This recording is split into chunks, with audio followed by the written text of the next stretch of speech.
आप सबको याद दिला दें कि पुरुषोत्तम मास चल रहा है, अधिक मास चल रहा है, मल मास चल रहा है। सब कोई 15वां अध्याय ज्यादा से ज्यादा पढ़िएगा, है ना, क्योंकि बहुत टाइम हो गया ना हम उस बारे में बात करके, इंसान है भूल जाते हैं। हम्म। तो ज्यादा से ज्यादा दान पुण्य करिए, दिया चसाइए, गीता जी की ज्यादा से ज्यादा चैंटिंग करिए, क्योंकि इस महीने में कृष्ण भगवान जी और भी दयालु हो जाते हैं जो गीता की चैंटिंग करते हैं, है ना, जो अच्छे विचार रखते हैं। तो इस चीज को याद रखिएगा, थोड़ा और समय है हमारे पास। हमारे जो जो आत्मा ने जो इतने सारे, है ना, इकट्ठे करके लाए ना, अच्छे कर्म बुरे कर्म, सब चीज को कृष्ण भगवान जी से माफ कराने के लिए, और फिर उसके बाद हमें कृष्ण भगवान जी की और भक्ति मिलेगी, हमें कृष्ण भगवान जी और भी प्राप्त होंगे। तो फिर याद रखिएगा कि हमें अगर 15वां अध्याय ना भी पढ़ना हो तो गीता जी की कोई भी श्लोका की चैंटिंग कर लीजिए, है ना, पर करिएगा जरूर। बहुत सारा एक्स्ट्रा काम सब थोड़े दिन के लिए बंद कर दीजिए, जरूरी जरूरी काम करिए और सिर्फ गीता की चैंटिंग करिए, क्योंकि कृष्ण भगवान जी ने हमें चुना है ताकि हम अपने सारे पाप माफ करवा दें। हमको उसका भरपाई नहीं करना है ना, भरपाई नहीं करना है, हमें माफ करवाना है। तो ये बहुत ही सरल तरीका है ये करने का। तो चलिए अब हम चैंटिंग स्टार्ट करेंगे। चैप्टर 4 श्लोका 25।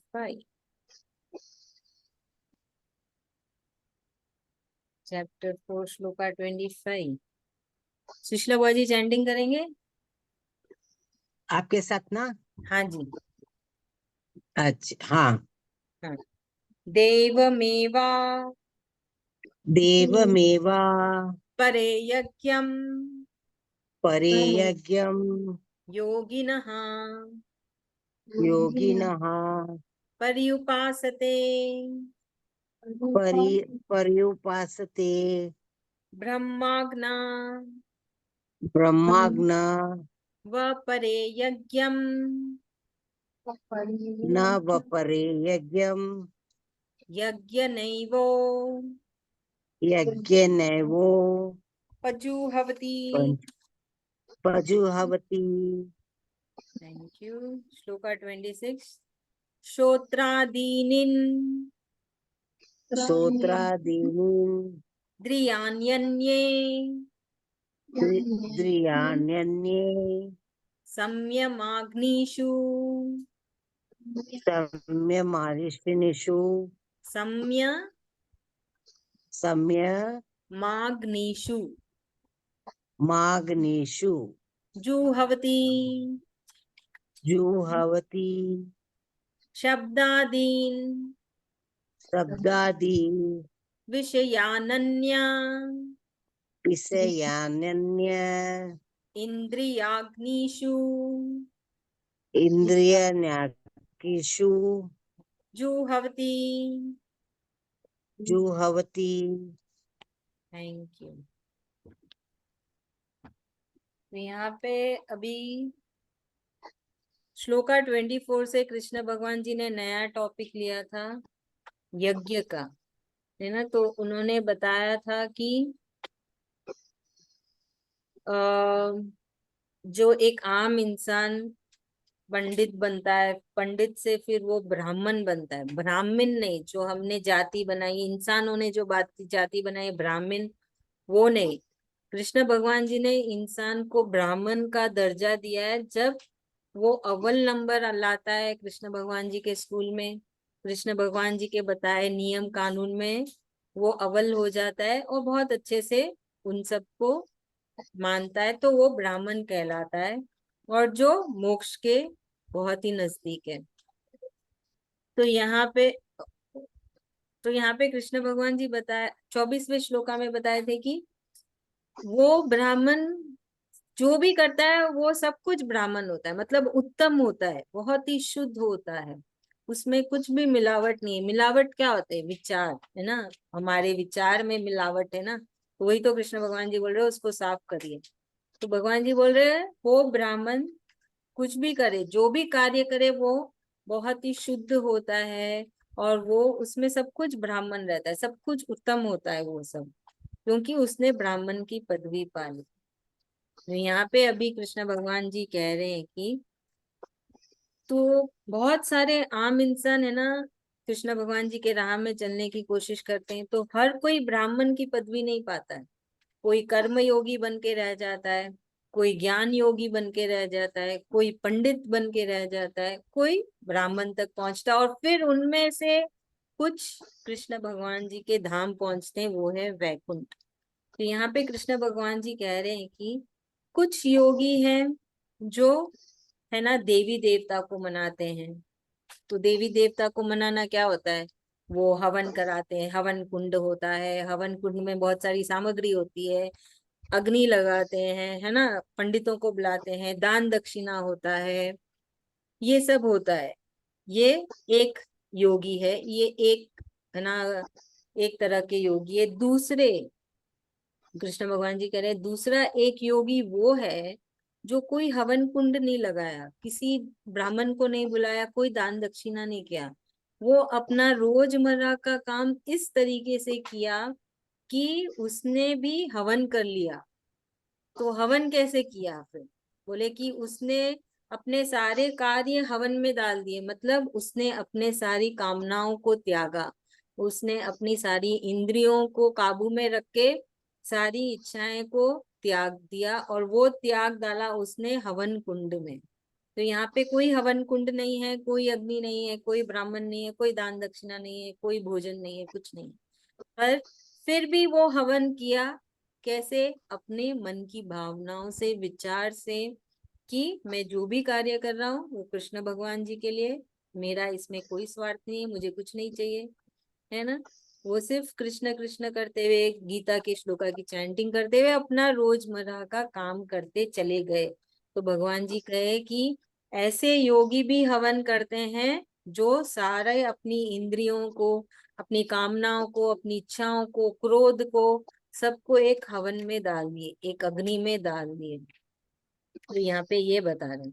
तो अभी इसका बहुत ही अच्छा उदाहरण है डॉक्टर। डॉक्टर ले लो, जो है ना बॉर्डर में, हमारे बॉर्डर में जो सेना खड़ी है, उनका ले लो। उनको मिलती है, उन पगार मिलती है, पर फिर भी उनको पता है, जो बॉर्डर में खड़े हैं सेना, उनको तो मालूम है किसी भी वक्त हमारी जान चली जाएगी, फिर भी वो उधर खड़े हैं और हमारी रक्षा कर रहे हैं। तो वो क्या कर रहे हैं, वो भी हवन ही कर रहे हैं, है कि नहीं। वो अपनी, वो इस प्रकार से अपना सारा कार्य कर रहे हैं कि उनको उनको पता है हमको बदले में कुछ नहीं मिलने वाला है, बल्कि जान चली जाएगी, परिवार से दूर हो जाएंगे, फिर भी वो वहां पे खड़े हैं और अपना कर्म कर रहे हैं, है कि नहीं।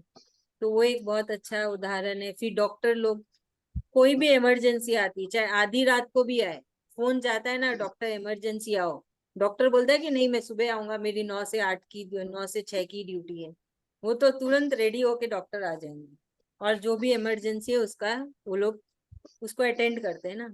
तो ये तो बहुत ही अच्छे उदाहरण है जो हम रोज देखते हैं। तो यहाँ पे कृष्ण भगवान जी बोल रहे हैं ये सब एक योगी है जो कोई हवन कुंड नहीं लगाते हैं, पर फिर भी उनका हर एक कार्य हवन के जैसा शुद्ध है। और हमारे सूरज भगवान जी को ले लीजिए, हम उनको कुछ नहीं देते हैं, चाहे हम उनको रोज जल चढ़ाए या नहीं चढ़ाए, पर वो अपना रोज का रोज अपना कार्य करते हैं, बल्कि हमारे लिए हमको विटामिन डी देते हैं, इतनी तेज रोशनी रखते हैं कि सारे जो कीड़े होते हैं ना, कीटाणु, वो सब सूरज की रोशनी से भी मर जाते हैं। कोरोना में हम बाहर नहीं निकले थे तो कितने जनों में विटामिन डी की कमी आ गई थी। दूसरी दूसरी बीमारियां होने लगी, क्योंकि सूरज भगवान की रोशनी नहीं मिल रही है, धूप नहीं मिल रहा है, देख रहे हैं। तो ये भगवान जी बोल रहे हैं ऐसे करो कार्य। तो यहाँ पे भगवान जी हमें हमको बता रहे हैं कितने रकम के यज्ञ होते हैं, है ना, हवन कह लो या यज्ञ कह लो। तो यहाँ पे दो दो टाइप का यज्ञ कृष्ण भगवान जी ने बताया। एक यज्ञ जो हम सबको मालूम है, हर कोई करता है ना, बहुत आम है हम सब में, कि कुछ भी हुआ नहीं, चलो ये देव को है ना, क्या बोलते हैं ना उसको, जो कुंडली देखते हैं एस्ट्रोलॉजर, उनके पास गए, ये हमारी प्रॉब्लम है, आप बताइए इसका क्या है ना हमारा हल निकलेगा। वो बोलते ये यज्ञ कराओ, इस भगवान का यज्ञ, चलो रुद्र अभिषेक करा लो, आपका ये प्रॉब्लम सॉल्व हो जाएगा, 6 महीने की छुट्टी। है ना, ये तो बहुत आम है, हम सबको मालूम है। तो भगवान जी ने ये एक उदाहरण दिया। दूसरा उदाहरण दिया, जो हमारे है ना डॉक्टर है, साइंटिस्ट लोग भी, अब्दुल कलाम जी, वो कितने बड़े साइंटिस्ट थे। उन्होंने, पता है, कोई भी जायदाद नहीं, उनकी सिर्फ 2 जोड़ी शर्ट पैंट थे बस। वो इतने बड़े साइंटिस्ट थे, पर फिर भी उन्होंने कुछ भी नहीं बनाया, ना धन दौलत ना संपत्ति, कुछ नहीं बनाया। जो था उनके पास वो भी दे दिया कि है ना ये एक्सपेरिमेंट करेंगे, हमारे इंडिया के लिए ये अच्छा होगा। तो ये सब योगी है, उनको तो मोक्ष ही मिला। वो तो कॉलेज में बच्चों को सिखाते सिखाते उन्होंने प्राण त्याग दिया। तो ये सब योगी है, जो आजकल योगी के भेष में नहीं दिखते हैं ना, वो अपना कार्य इतना अच्छा करते हैं कि वो हवन के जैसा ही होता है। तो यहाँ पे यही कृष्ण भगवान जी समझाने की कोशिश कर रहे हैं कि हमें समझना चाहिए कि क्या यज्ञ होना चाहिए, क्या होम होना चाहिए, और कैसी भावना से होनी चाहिए। है ना, ऐसा नहीं है कि अंदर तो आप बैठे हो कोई हवन करने के लिए, और अंदर आपके अंदर बुरे विचार चल रहे हैं, किसी और के लिए बुरे विचार चल रहे हैं, या कुछ और सोच रहे हो आप। वैसा नहीं होना चाहिए ना। अगर आप कोई, चलो कोई हवन कुंड भी मंगा के अच्छा खासा हवन करा रहे हो, पर आपके अंदर के विचार तो शुद्ध नहीं है, आपके इरादे अच्छे नहीं है, आपकी कामनाओं पे आप पे काबू नहीं है, तो भी वो हवन का क्या, कोई फायदा ही नहीं हुआ ना। तो यहाँ पे भगवान जी कितना सरल बता रहे हैं कि नहीं, अपना तो एक पैसा नहीं लगना है ना, इतनी जो कमाई हुई उसमें से एक पूरी कोटी भी नहीं लगनी है, बस फिर भी आप हवन कर लोगे। ये कितना सरल तरीका बताया कृष्ण भगवान ने कि सिर्फ अपना कर्म ऐसा करो, इतने शुद्ध विचार रखो, शुद्ध है ना अपना दिमाग रखो, दिल रखो, और फिर आपका हर एक काम जो भी आप कर रहे हो वो हवन के जैसा होगा। तो ये सही बात है, आज के दिन भी ऐसे उदाहरण बहुत है। पर क्या हम सब इतने व्यस्त हैं अपने जीवन में, और कुछ तो हम लोग को पता भी नहीं चलता है ना। ऐसे लोग, ऐसे लोगों को कुछ भी है ना वो नहीं चाहिए, शोबाजी कि मेरा नाम हो, ये नहीं। वो अपने ही काम में मस्त रहते हैं, अपने काम में ही मस्त है, और अपना जीवन निकाल रहे हैं मस्ती से। तो यहाँ पे हमें क्यों बता रहे कृष्ण भगवान जी ये सारी बातें, है ना, क्यों बता रहे, ताकि हम भी कोशिश करें कि हम इस राह पे चल सकें। तो ये एक तरह से तो नियम कानून ही हुआ ना कृष्ण भगवान जी के स्कूल में। वो बोल रहे हैं कि ऐसे करो हवन। है नहीं, हम तो इंसान सोचते थे कि कुंड लगाओ, अग्नि जलाओ, पंडितों को बुलाओ, दान दक्षिणा लगाओ इतना सुंदर से। पंडित जी तो आजकल कितना सुंदर सजाते हैं, कोई हवन कराना हो तो, कि हाँ भाई, जो यजमान करा रहे हैं उनको भी अच्छा लगे कि मैं कुछ कर रहा हूँ। है ना, कितना आडंबर होता है। पर यहाँ पे तो कृष्ण भगवान जी कुछ नहीं बता रही ये सब चीजें। उनके हिसाब से तो हवन तो कुछ और ही होता है, होम तो कुछ और ही होता है, जो हम लोग को पता ही नहीं है। तभी जब हमको पता चला है तो हमें कोशिश करना चाहिए कि हम उस पे चले। तो कोशिश करिए, क्योंकि अभी देखिए, हम लोग एक एक आदत हो गई ना कि नहीं, वो रुद्र अभिषेक नहीं कराया तब तक मन को शांति नहीं मिलती, नहीं तसल्ली नहीं होती। पर अपने आप को समझाना है कि कृष्ण भगवान ने क्या कहा है, असल हवन क्या है, असली होम क्या है, मैं उस पे लागू करूंगी। अपने आप पे एक विश्वास जगाओ कि कृष्ण भगवान जी ने मुझे चुना है, वो मुझे समझा रहे हैं, तो मैं उनके बताए राह में चलूंगी। है ना, जो मुझे ये दुनियादारी में जो दिख रही है, मैं इसमें भ्रमित नहीं होंगी। और बहुत भ्रमित हो गए, अब नहीं। और अभी जो कृष्ण भगवान जी हमें गीता में समझा रहे हैं, हम उसी में चलेंगे। पूरी कोशिश करना।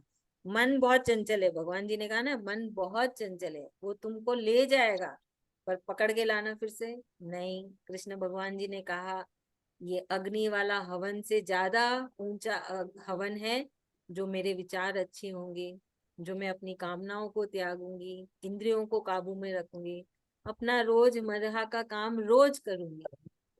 प्यार से, दिल से, वही मेरा हवन है।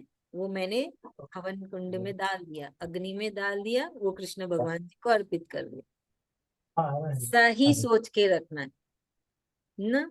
तो हमें ये कृष्ण भगवान जी ने ज्ञान दी और हमें कोशिश करनी। तो अचानक से तो कुछ होगा नहीं, पर रोज अपने आप को समझाइए, है ना, रोज समझाइए। दुनियादारी तो बोलेगी, अरे तूने ये हवन नहीं कराया, अरे तूने वो हवन नहीं कराया। कोई बात नहीं, कानों के पर्दे बंद कर दो, कृष्ण कृष्ण करो बस। बोले अभी कौन समझाएगा इसको। हाँ सुधा दादी। आप म्यूट है भाभी, आप म्यूट है। हाँ जी। कृष्ण भगवान जी बोले कि जैसे पंडित पहले ब्राह्मण बनते हैं, फिर पंडित बनते हैं, योगी बनते हैं। उसका सब उदाहरण देते देते भगवान जी समझा रहे हैं।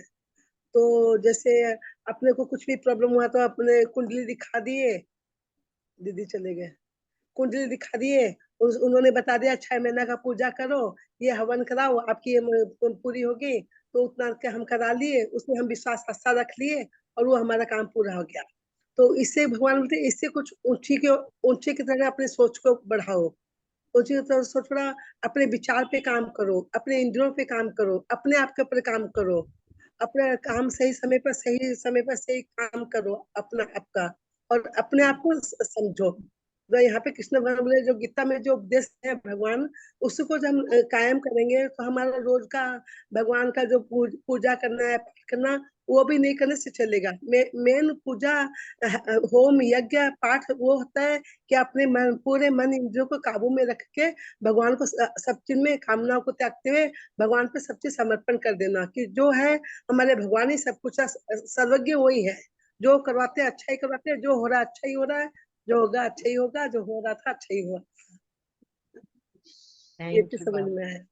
थैंक यू सो मच असल में एकदम। मेरा समय ऐसे हो रहा है, मैं इतना पूजा पाठ करती थी, इतना करती थी, ये व्रत करना, ये व्रत करना, ये त्योहार करना, ये करना, मेरा सारा छूट गया दीदी। मैं जब से ध्यान में आई हूँ 4 साल हो गया, मैं खाली बस आंख बंद करती हूँ, ध्यान में बैठती हूँ, और मेरा अपने आप सब कहाँ कहाँ हो रहा है मेरे को पता ही नहीं चलता है। सब सही चीज बात। अच्छा अच्छा हो। मैं अभी ना कोई सोमवार का व्रत करती हूँ, ना कोई मंदिर जाती हूँ, ना कहीं जल चढ़ाती हूँ, ना कोई पानी चढ़ाती हूँ, ना कोई भागती हूँ सत्संग में, कहीं नहीं। सारा मेरा बंद हो गया, बस ऐसा लगता है बस आंख बंद कर लूं और परमात्मा के साथ एक हो जाऊं बस, हाँ वो तो है, ऐसा होता है कि रमलीन हो जाऊं बस, और कुछ नहीं। अब मेरा सपना पूजा पर है, पूजा पर सारा भगवान बस यही मेरा स्वीकार कर ले, अब तेरे में मन तन सारा तेरे में लगा रहे बस। ये तो होता है, ऐसा होता है जब हम, क्योंकि ध्यान तो चैप्टर 6 में भी आता है जहाँ पे कृष्ण भगवान जी बोलते हैं ध्यान करना चाहिए। तो ये हाँ असर होता है धीरे धीरे, है ना, कि आप सब कुछ आपका छूटते चला जाता है और आप सिर्फ हाँ एक ही चीज में जुड़ जाते हैं, या तो जैसे चैंटिंग कर रहे हो, जैसे आप ध्यान कर रहे हो। तो ये हाँ तो है ना, बहुत जनों ने अनुभव किया, मैंने किया, मेरी मम्मी ने किया। अभी मेरी एक हाँ फ्रेंड जो 12 बजे आती है, उसने भी आज यही कहा कि उसका सब हाँ। कुछ छूटते हुए चला जा रहा है और वो सिर्फ गीता चैंटिंग कर रही है आजकल और कुछ भी नहीं। तो मैंने कहा कि तो कृष्ण गीता भगवान जी खुद ही तुमको रास्ता दिखा रहे हैं। धर्म पुण्य भी छूट जा रहा है, जैसे गाय को देना है, कबूतर को देना है, इतना धर्म पुण्य करते थे, आज ये करना, आज वो करना, यहाँ दान देना, ये करना, ये सब से भी हट जा रहे हैं, ये हाँ, सब से भी हट जा रहे हैं मेरे से। क्योंकि उन सब से ऊपर, उन सब से परे तो वही है ना, हमारे मन के विचार, हमारा जो सोच है, हमारी जो कामनाएं और हमारे, हम क्या चाहते हैं, हमारी भावना, वो ही शुद्ध हो, वही तो कृष्ण भगवान, वो सबसे ज्यादा मायने रखती है। जब वो अच्छी हो बस जाए तो सब कुछ अच्छा होता है। नहीं, भगवान भी पूरा भी करते हैं, सब चीज पूरा करते हैं, बहुत पूरा करते हैं। हाँ भाभी, ये तो है ना। तो यही है कि हमको कृष्ण भगवान जी की प्राप्ति हो रही है और उनका वही एहसास है, यही वो एहसास दिलाते हैं। वो धीरे धीरे अपनी तरफ खींच लेते हैं, लेकिन क्योंकि अभी जैसे तीन कृष्ण भगवान जी की कमजोरी उनके भक्ति है ना। हमसे ज्यादा, हम जितना कृष्ण भगवान जी को नहीं चाहते, उससे ज्यादा वो हमें चाहते हैं। और वो, सही बात है। उनको अपने भक्त बहुत प्यारे हैं, तो वो अपने भक्तों को कहीं जाने नहीं देते, वो अपनी तरफ ही लेके रखते हैं।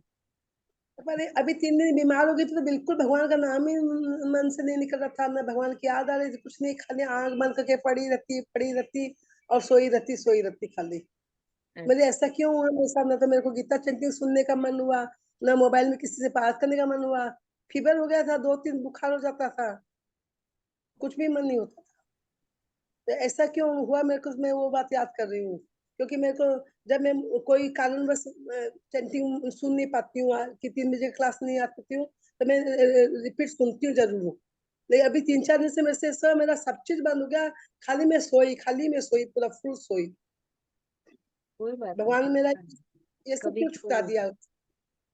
नहीं ऐसा, वो तो भगवान नहीं छुटाते ना, वो तो इंद्रियों ने छुड़ा दिया है ना। भगवान जी ने तो कुछ नहीं, वो इसलिए तो कहते हैं अपनी इंद्रियों पे काबू रखो, अपने दिमाग पे हमेशा ध्यान रखो, क्योंकि इंद्रियां क्या होती है, दिमाग को गलत राह में ले जाती है।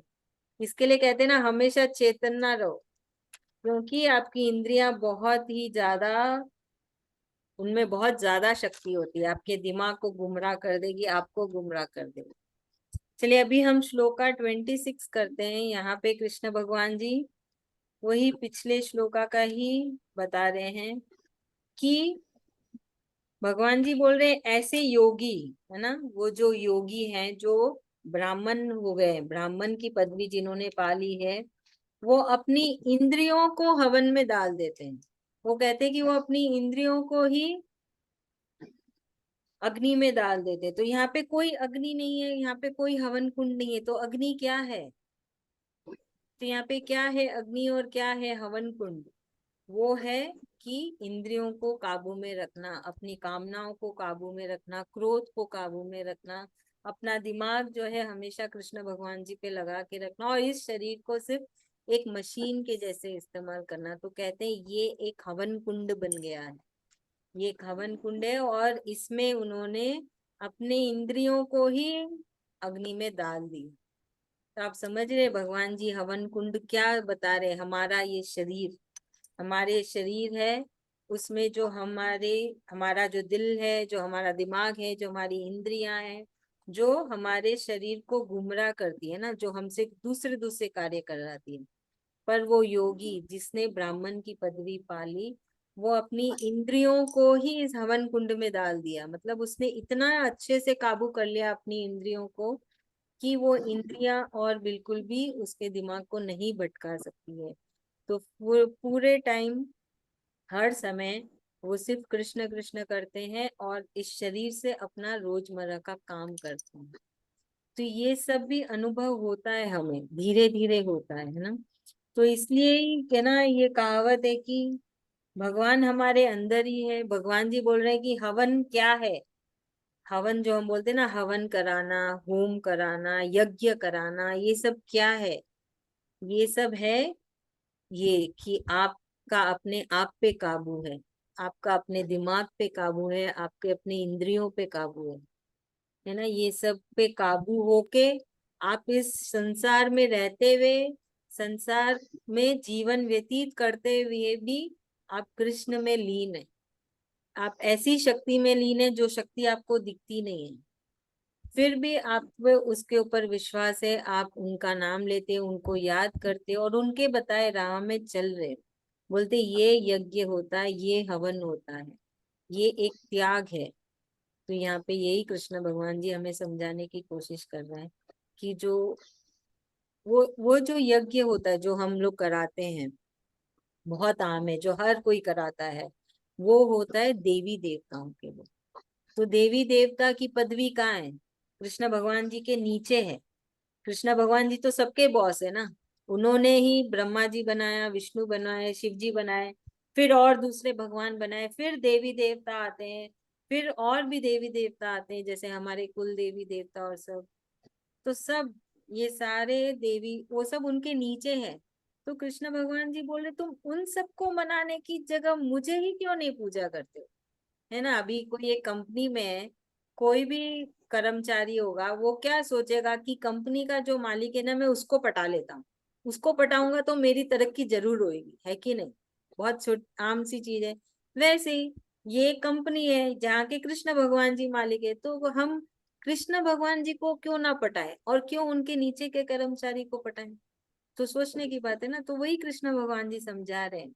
तो ये भी आएगा एक बार, एक श्लोका में आएगा, कृष्ण भगवान जी ने बोला मैंने तुझे सब कुछ समझा दिया, अब अपने दिमाग का इस्तेमाल करो और सोचो कि तुम्हें किसकी पूजा करनी है, बॉस की पूजा करनी है कि बॉस के नीचे के कर्मचारी? क्योंकि बहुत बड़ी कंपनी है ना ये, इतना बड़ा धरती, इतनी बड़ी धरती है। तो कृष्ण भगवान जी को चाहिए ना कि सब कोई रहे और भी उनके नीचे रहे, जो सब कुछ ध्यान रखे, सब कुछ चल रहा है कि नहीं चल रहा है, बारिश होती है ना, सूरज भगवान उगते हैं ना, पेड़ पौधे ठीक है ना, पहाड़ ठीक है ना, नदियां, समुंदर, तो सब चीज का वो ध्यान रख रहे हैं, पर फिर भी उनको है कि सब कुछ एकदम परफेक्ट होना चाहिए। तो इसलिए उन्होंने अपने नीचे बहुत सारे भगवान और देवी देवता बनाए। तो हमें जब ये ज्ञान मिला है, जब हमें ये आभास हुआ है कि कृष्ण भगवान जी ही सबसे परम है, तो हमें उन पे विश्वास रखना चाहिए। वो सिर्फ एक विश्वास ही है। जब वो एक विश्वास आ जाएगा ना, तब अपने आप में ना ये सब अनुभव होने लगेगा जो कृष्ण भगवान जी हमको बता रहे हैं कि तुम्हारा यज्ञ क्या होना चाहिए, जप क्या होना चाहिए, हवन क्या होना चाहिए, है ना। जैसे हम भी, जैसे मैं भी कराती थी, है ना, जब तक हम गीता का ज्ञान नहीं हुआ था तब तक हर 6 महीने में एक रुद्र अभिषेक करा लिया, कहीं पे कोई अर्चना करा लिया। पर जैसे जैसे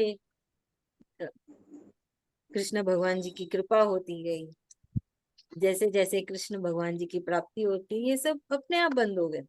नहीं तो इतने मंदिर जाना, जैसे सुधा भाभी ने बताया, बहुत मंदिर जाना, बहुत दान पुण्य करना, है ना, बहुत सारे हवन कराना, ब्राह्मणों को बुलाना, ये सब, पर अब सब कहीं चला गया। अब सिर्फ कृष्ण कृष्ण और गीता चैंटिंग, गीता चैंटिंग।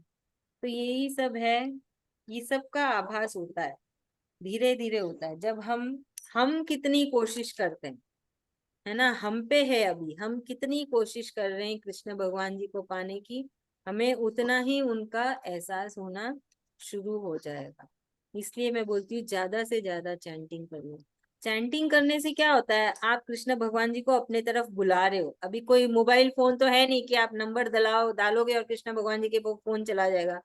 ये चैंटिंग एक मोबाइल है, ये इनका नंबर है। आप जितना बार चैंटिंग करोगे उतना बार फोन उधर जाएगा। बहुत बिजी रहता है ना उधर का लाइन, बहुत ज्यादा लोग है ना, तो हमको क्या करना है, ज्यादा से ज्यादा करके अपना नंबर बिजी रखना है उनकी तरफ, है ना। तो अभी लाइन कटने वाली है अपने क्लास की। हम कल फिर से मिलेंगे 3 बजे, और आप सबको ही चैंटिंग कर लीजिएगा। उनके पे 2 लाइन्स लग दो। राधा ने किया मिस कॉल, कान्हा बोला हेलो हेलो। राधा ने किया मिस कॉल, कान्हा बोला हेलो हेलो।